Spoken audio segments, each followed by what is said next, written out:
ज्ञान में और विवेक में बहुत बड़ा अंतर है। ज्ञानी व्यक्ति श्रेष्ठ नहीं है, विवेकवान व्यक्ति श्रेष्ठ है।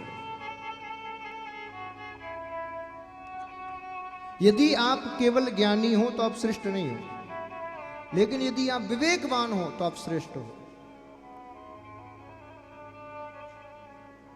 कैसे, जरा समझिए। संसार में हर प्रकार की वस्तु है, अच्छी भी है बुरी भी है, और आपको हर प्रकार की वस्तु की जानकारी है, यह है ज्ञान। जैसे आपके सामने 50 प्रकार के पदार्थ रखे हैं, एक आम का फल है, एक नींबू है, एक सब्जी है, 1000 प्रकार की वस्तु हैं, उन सब की आपको जानकारी है, ये ज्ञान है। बोले ये आम है, हम जानते हैं, ज्ञान है। ये नींबू है, जानते हैं, ज्ञान है। ये शराब है, हम जानते हैं, ज्ञान है, ज्ञान है।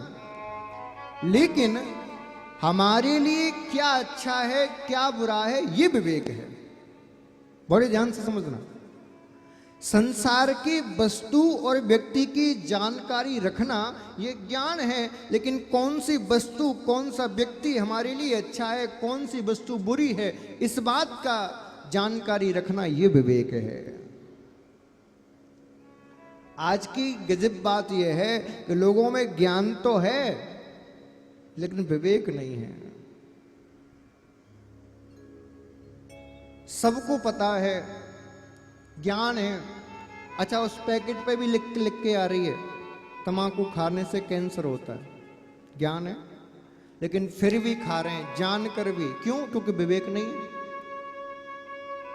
सबको पता है मदिरा पान करने से किडनी फेल हो जाती है, सबको पता है, छपके भी आ रहा है, ज्ञान है लेकिन विवेक नहीं है, इसलिए पिए जा रहे हैं। सबको पता है बीड़ी पीने से, सिगरेट पीने से कई प्रकार की गंभीर बीमारी होती है, कैंसर तक बन जाती है, ज्ञान है लेकिन किए जा रहे हैं, विवेक की कमी। तो जब तक आपके अंदर विवेक नहीं आएगा कि क्या अच्छा है मेरे लिए, क्या बुरा है, तब तक सारा ज्ञान बेकार है। अच्छा एक बात और बताऊं, धन के संग यदि आपको ज्ञान और विवेक प्राप्त नहीं हुआ तो वो धन बेकार है। यदि धन के संग आपकी बुद्धि का विकास नहीं हुआ, विवेक का विकास नहीं हुआ, तो वो धन आपका विनाश कर देगा। और धन के संग यदि विवेक आ गया तो वही धन आपको गोविंद से मिला देगा। आप कहो कैसे? तो मैं बताता हूं। आज के जमाने में जो व्यक्ति जितना बड़ा धनवान है 90% उतना ही बड़ा मूर्ख है। 90% लोग जो धनवान हैं वो उतने ही बड़े मूर्ख हैं, उनसे बड़ा मूर्ख नहीं है कोई। यदि एक व्यक्ति धनवान खड़ा हो और एक किसान खड़ा हो तो किसान को प्रणाम करना, वो ज्ञानी है, धनवान मूर्ख है।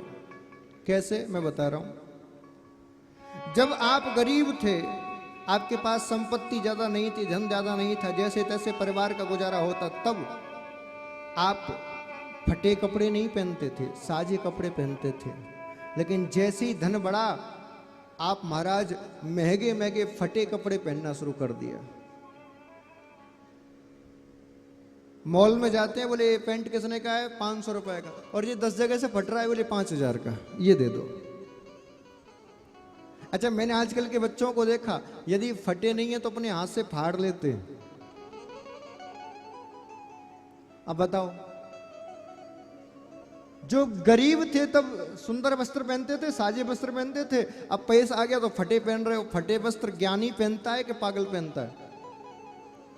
पागल पहनता है। तो अब जरा देखो तुम्हारे बच्चे ज्ञानी है कि पागल। ये धन का तुम्हें उपयोग करना नहीं आया, इसलिए फटे वस्त्र पहनना शुरू कर दिए। हमारे गरीब यदि कोई व्यक्ति है तो वो इतना भोजन बनाता है कि सुबह का शाम को ना बचे, और इतना होता ही नहीं है कि सुबह का शाम को बच जाए। तो रोज ताजा भोजन करता है, सात्विक भोजन करता है, लेकिन जैसे ही हम पैसे वाले होते हैं तो सड़ा गला खाना शुरू कर देते हैं।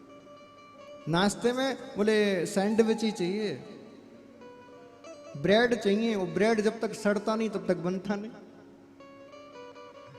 अच्छा, ब्रेड खा के, सैंडविच खा के अपने आप को कहते हैं आई एम वेल एजुकेटेड।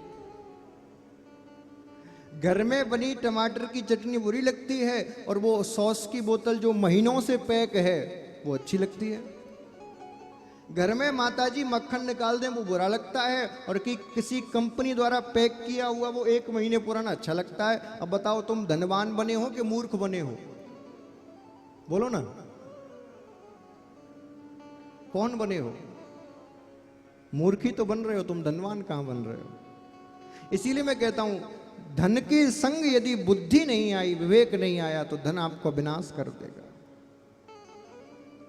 जब आपके पास संपत्ति नहीं थी तो आप गर्मी से निजात पाने के लिए आप छाछ पीते थे, शहद पीते थे, नींबू पानी पीते थे, लेकिन आज ठंडाई के नाम पर तुम कोको कोला और पेप्सी पी रहे हो। और आपको पता है कि ये ठंडाई नहीं देती, ये भी आपको पता है। आपको ये भी पता है इनमें जहर डला हुआ है, लेकिन फिर भी पिए जा रहे हो। ठंडा मतलब कोको कोला। अब बताओ, आप ज्ञानी हुए कि पागल हुए?